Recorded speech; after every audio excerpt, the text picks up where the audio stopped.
This question here is asking us about the volume of a cube.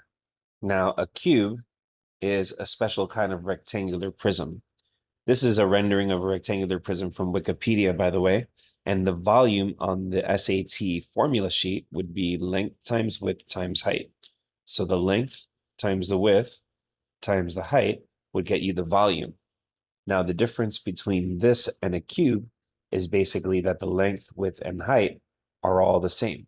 So instead of calling them three different things, we'll just call them the same thing. So length times width times height, and they're all the same thing. So length times length, or just length to the third power. So all of these three can have the same label because by definition on a cube, all three of those sides are actually the same length. So what's the volume of that cube if the length,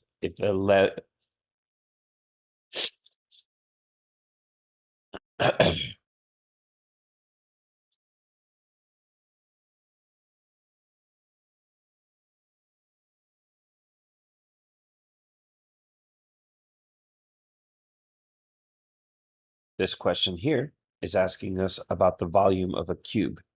Now, a cube is just a rectangular prism where all three side lengths are the same. So these are both Wikipedia renderings of a rectangular prism and a cube.